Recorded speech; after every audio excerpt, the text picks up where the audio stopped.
All right, so the game is still going on, but they pulled the starters. It's like mid late into the fourth, so I'm not gonna wait. I'm gonna go ahead and do this video. Um, you can probably still hear it in the background occasionally, because, like I said, it's still going on. But man, I told y'all, and I've been telling y'all. Um, what Cleveland did is, first of all, they benched both their guards. Well, they didn't bench them; they just didn't play them. But same thing. They didn't bench their guards, which, if you remember my other video, there's a reason I don't like small guards, right? And so they put in Rubio and Okoro. Instantly, you can see the difference that it makes. Uh, Zach and Zoe cannot get into them, neither can Caruso. And quite frankly, when I saw that they're going to have Rubio starting, I was like, okay, not only did they start Laurie, because they had a big front court, which is another one of the weaknesses that I said was going to be for this team. But they got Rubio, who is a playmaker or passer. He understands pro offense, defense. He understands how to put guys in positions. He understands how to use everybody. And so my thought was like, okay, this is good. You're like, oh wait, and then it's good. Yes, it's good because now we get to actually see how this team plays against a very scenario where they're gonna be like up against certain teams this year, and they're gonna have to deal with this. And it was not good. It was not pretty basketball. They went into the half tied, but I gotta be honest, they couldn't get going. Like, Cleveland came out, looked like they had more energy, and it almost looked like the Bulls were not prepared to play like this. Like, we're not, these guys suck, kind of deal. And Cleveland played them. They couldn't get running, they couldn't get in the pace, and it was just a bad shooting night too. Um, yeah, it was just a bad shooting night. Third quarter, they started to come alive, especially early. DeRozan hit like 3 or 4 shots straight. He got the first 8 points. I think he hit the first 3 shots. They put Imani on him, they put Laurie on him, and they put Okoro on him, and and then he ended up getting fouled. I can't remember by who, and he ended up going to the free throw line. And that was when the game started to go up. But Cleveland just stuck with it. Cleveland stuck with it. And Cleveland's game plan was simply, let's attack Vooch, let's attack Zach's legs, and let's attack DeRozan's legs. Anybody that's a bad defender, we're attacking them. And we're going to use the defensive principles of them against each other. So whenever they got a chance, they put the ball down low to a big and say, here you go.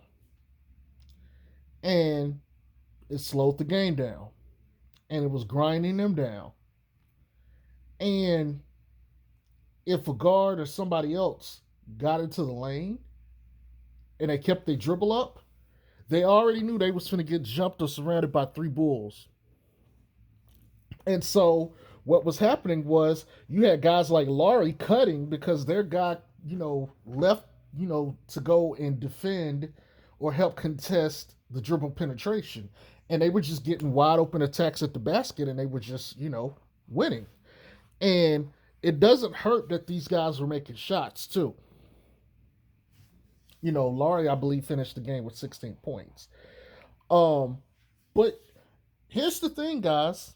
Okay, this is a Cleveland team, and they don't have bad players, and they're not as talented as, say, Milwaukee is. Because when you're playing Milwaukee, you got to deal with Drew, you got to deal with Chris, and you got to deal with Giannis. And that's a whole different ball game than Laurie Bates and Jared Allen. And like I said, we're not even talking about the Lakers who can put LeBron, AD, and Howard out there, or um, another forward. I mean, they got options, and you're seeing how they struggled with a team like this. You see, this is why I said the things that I was saying initially. Now, they even had some issues when Kevin Love came out there and some of the bench players. Like they were getting, let me tell you something. Cleveland played defense with pride tonight. And they realized, look, we got to get into the ball. And they got into the ball. And they were making it hard. They were making it difficult. And the Bulls were definitely frustrated. They did not expect this, and deservedly so. But this is, again, prime example of why I say they need that power forward. They need that guy. Now, we're not going to overreact too much because obviously we don't have Pat Will and Kobe White. But, by the way, those two would have made a difference, I think. I think Pat Will helps on the defense.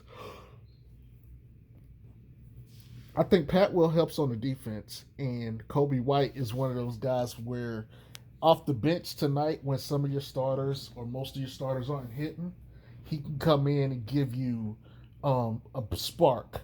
That extra thing you need to try to close in or close out a game or get the lead. I mean, the starters weren't too bad. Lonzo put up his numbers. I mean, Zach LaVine, he shot like 5 of 14. He was not himself scoring today. Some straight up misses and some straight up just like bricks. It just wasn't his game of scoring. DeRozan, like I said, he came live in the second half. I believe he was 8 of 17, so it's not too bad. But Vooch still couldn't hit anything. I believe he's going to turn it around. I'm not too worried, but I can't lie that there's a little bit of concern there for me with him not being in his rhythm. But I think that might be adjusted to the new play style. It might take some games, and because of how he used to play, he don't get the touches at the same rate like he used to. Now he's touching the ball, but he's touching it in a different way. Dribble hands offs, and pitches down low. He's getting it into the post and stuff too. So I think they're gonna have to adjust that. Speaking of adjust, Billy Donovan adjusted his rotation. Um, the only thing that was almost, I would say, consistent is the fact that Lonzo is splitting time. But what he did today in particular, he took out Zach first and he brought Zach back in later, and Zach got to get some run with Zoe. But Zoe also got to get some run with like DeMar DeRozan and Vooch. And I think that might have also hurt this team as far as getting into a rhythm. But it wasn't a bad game. Okay. Definitely needed this. Definitely needed to learn. It kind of lets you know, okay, this is where this team is bad in. And again, one of the things I've always said, even just recently, when was that? When was the other game? Friday? Yeah. Was we needed rebounding, floor spacing, could switch multiple positions and play small ball five, forward, power forward. That's what we need. And it becomes evident when you start watching this game, you kind of need that. Now, I get it, Pat Will is good. Pat Will is still young. I don't want to put that much on him. I would much rather have a more experienced player do that, but we're going to see. He should be able to handle some of this. But I would say learning curve for him is the chemistry initially coming back. And I'm thinking maybe BD might consider bringing him off the bench like the first 3 games, because you got Detroit, you got the Pelicans that won't have Zion more than likely, and then you got Detroit again. You like the same way he was working these guys up, like, okay, 20 to 24, 25 to 29, and tonight most of these guys are playing 30 to 33 minutes. I think he should do that in regards to playing Pat Will to get him acclimated, and so he don't throw off the rhythm of the other guys, because they've already been able to work and do some things. And it came out today that he might play the final preseason game. They're going to do some work with him, and see how he's feeling. And if he's up to it, and if he's looking good, they're going to probably play him in the final preseason game. So that's good. That's good. That's what you want to see. Um, because this is a Zoe channel. Let's talk a little bit about Zoe. Um, he took some good shots today, and what I mean by good shots is, I think he. Okay, let's start here. He was in the pick and roll a lot more today than he had been like the previous two games. So that was good. I could say for sure he had at least 9 or 10 pick and roll opportunities, and he also went and finished at the basket off of one of them, which is good. Um, I mean, he missed some too. I think he also had one that was blocked at the rim. He took a couple of shots at the rim today, and so that's what you want to see. He's got to still work on that finishing. Um, he took a mid-range jumper today. I think he made a mid-range jumper too, if I'm not mistaken. Correct me if I'm wrong in the comment section. I know for sure he made two threes, but his shooting percentage was not that good today. Um, that's always been an issue with Zoe is very good percentage one game, next game not so much. The first game he didn't take that many shots anyway. It was like 3 of 8 from the field. Um, so I'm not really focused on that. This game he took like 10, 11 shots. Um, it is what it is. I'm not gonna trip too much. No, he was 4-12 from the field. He took 12 shots. So yeah, he was bad as far as percentage was. But the looks he took, I'm okay with. That's okay. You got to get used to it. Now, I will say this: I felt like there were some shots out there that he could have took. Um, he attacked the basket and he passed the ball.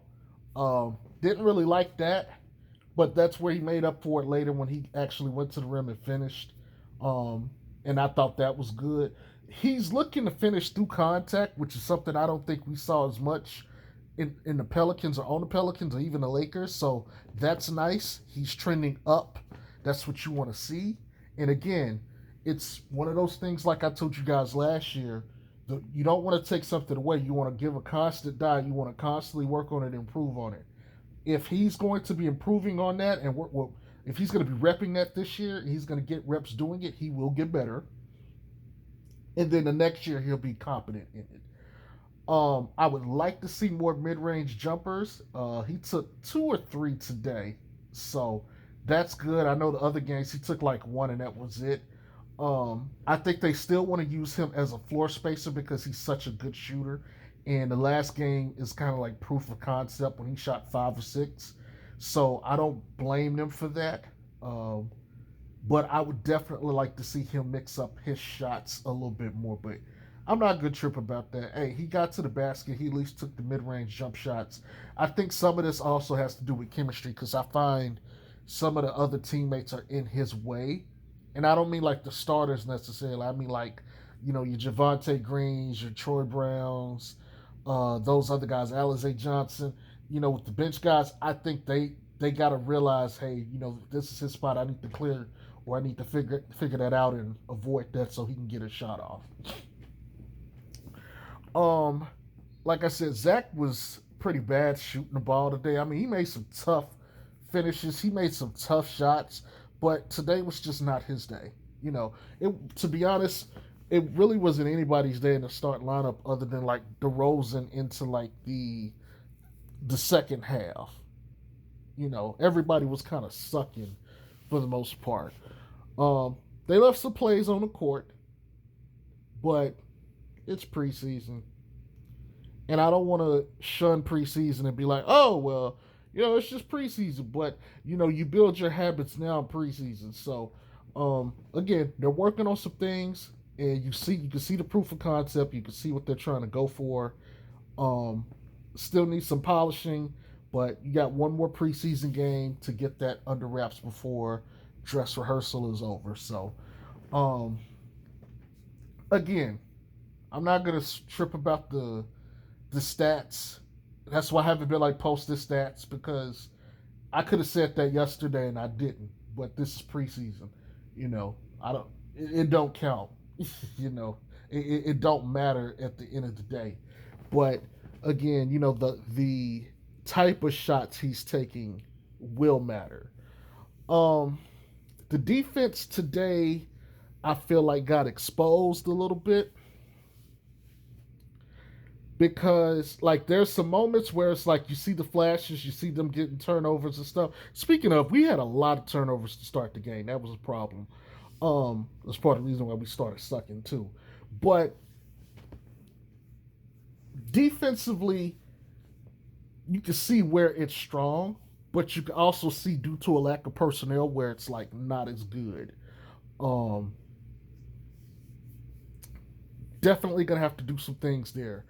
Uh, Outside of that, I mean, there was a couple of highlight plays here and there, and I feel like every game there's going to be a couple, but I don't think I saw that one play that just was like, oh my god, it's going to get reposted a couple times. It didn't happen tonight.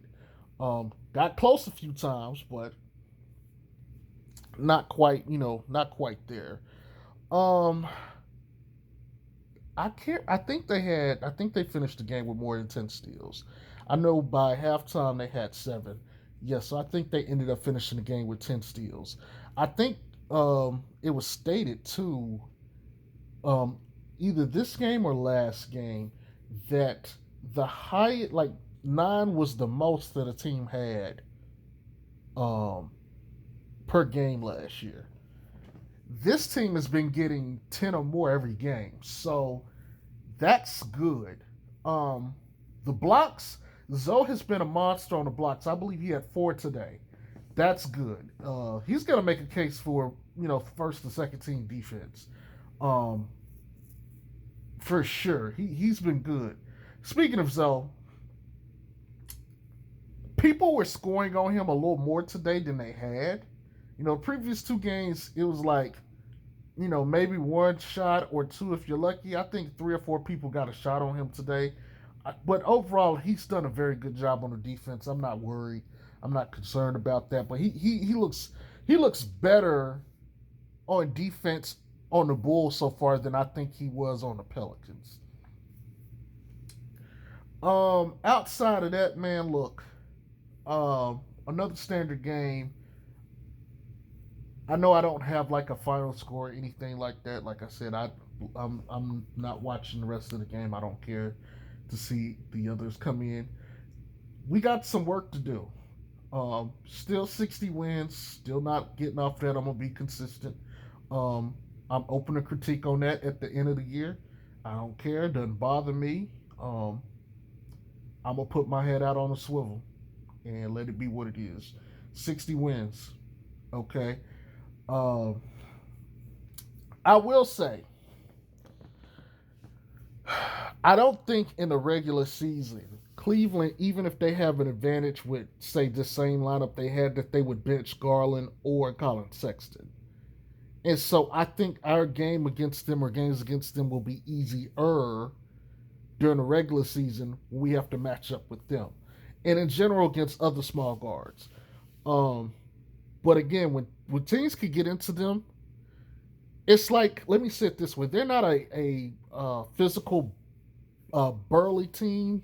They're a more finesse, tactical IQ team, and that's how they're going to win their games. They're going to be smart. Um, they're going to be quick. They're going to be athletic, and they're going to position themselves the right way, and they're going to get their hands on balls, and they're going to attack your blind spot. Okay, hands on balls, no homo. But that's going to be the name of the game for them. And any team that wants to get physical and that wants to bang is going to be a weakness for them. Especially if they can dig into you and they're committed to it. Like, this is why I think Miami could potentially be a bad matchup. What they lack in terms of overall athletic ability, they got savvy vets, they got physical vets, and they got tons and tons of leadership, and they got a proven way to play. So that's one of those teams where, yes, I'm going to be interested in watching that matchup. Outside of that, man, look, another day, another game. Um, Not much to really take away from this. Uh, Nothing I pretty much didn't know already was revealed. Um, but I'm interested to see what you guys' perception is. Okay, like I've said before, I'm not watching these games to celebrate the individual players in essence because this is preseason. It is to just kind of like, okay, what are they trying to do? Once you figure out what they're trying to do, you can kind of think about what the other team is trying to do and see where you can or where you need to be at to win games. And then at that point, it's just execution. So that's all I really got for this one. Um, but yeah, I can't wait to read the comments and see what you guys have to say. I'm pretty sure some of you are gonna offer some pushback, and that's cool too. But yeah, let me know what you guys think. Y'all enjoy your Sunday night. Peace.